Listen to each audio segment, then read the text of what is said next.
Good afternoon, everybody, and welcome to the Israel Brief, brought to you by Lay of the Land. I'm your host, Rolene Marks, and we bring you the top stories from Israel every Monday to Thursday right here on this platform and also on our YouTube channel at the Israel Brief. And we would love you to subscribe, because then we get Israel's story out to the masses.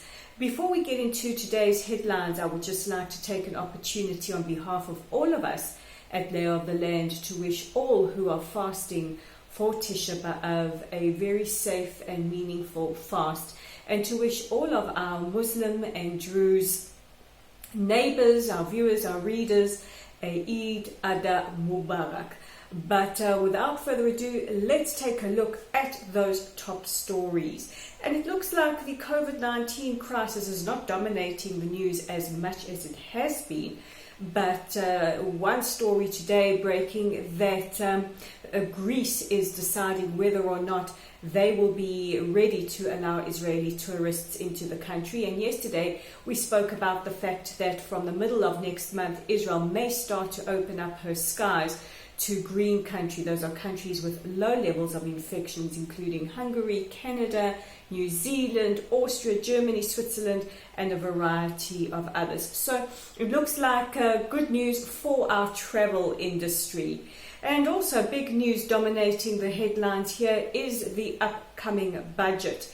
Israel has to pass a budget by the 25th of August, or the country will go straight to the elections in April. That's how the system works here. And we have a little bit of an impasse. The Likud party want a one-year budget. The Blue and White party want a two-year budget. But hopefully they sort it out in time, enough for the budget to be passed by the 25th of August. But let's take a look at the latest COVID-19 stats in Israel as they currently stand. And since the start of the pandemic, Israel has seen 68,769 people infected, with 497 fatalities. At the moment, 32,756 people have tested positive, with 336 in serious condition, and 35,516 have made full recoveries.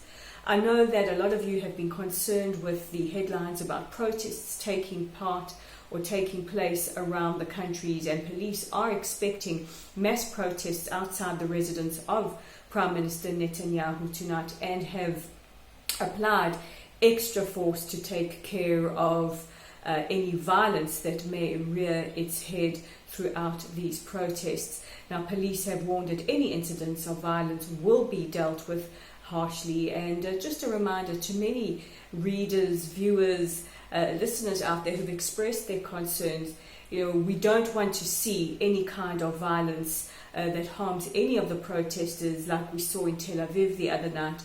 In fact, these protesters have said that they feel that the people who attacked them come from highly organized gangs, which is a sentiment echoed by the Defense Minister Benny Gantz yesterday.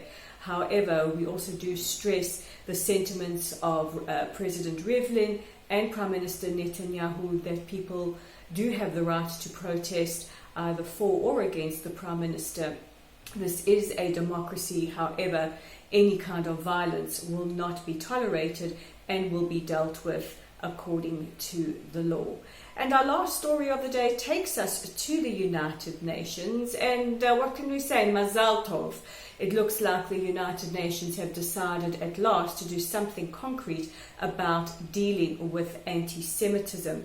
They have appointed their High Representative to the United Nations Alliance of Civilizations. His name is Miguel Maratino. He's from Spain, to formulate a plan or to do something concrete about focusing on how to deal with anti-Semitism. And can we suggest to the United Nations, you may want to look at your institution and its various agencies first.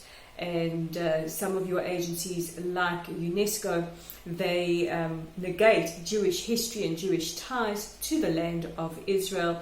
And the United Nations Human Rights Council seem obsessed with the state of Israel at the expense of other conflicts around the world, and fail to condemn incidents of anti-Semitism where they occur, wherever in the world they do. Just saying. So those are the top stories making headlines today. Don't forget that because it's the weekend and we know that you may be responsibly socially distancing and staying home, if you're looking for some good content to read, check out our website at www.layoftheland.online. You can read my article. It's all the coverage about the hashtag No Safe Place for Jew Hatred, what led to it, what the results were, what we hope Twitter and other social media platforms will do in the future. It's also up on Facebook, and don't forget that every Friday we post a Facebook post where we are somewhere around the country, and we love it when you interact and wish us Shabbat Shalom. And on a Saturday we feature articles from our vault, so make sure that you catch up with that there.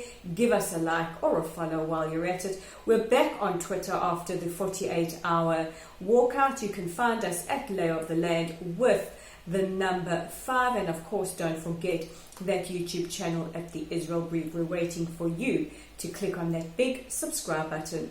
So from all of us here at Lay of the Land and the Israel Brief, I just want to take a moment to wish you all a peaceful, a safe, a healthy weekend wherever you are. Shabbat Shalom, and we'll chat again on Monday.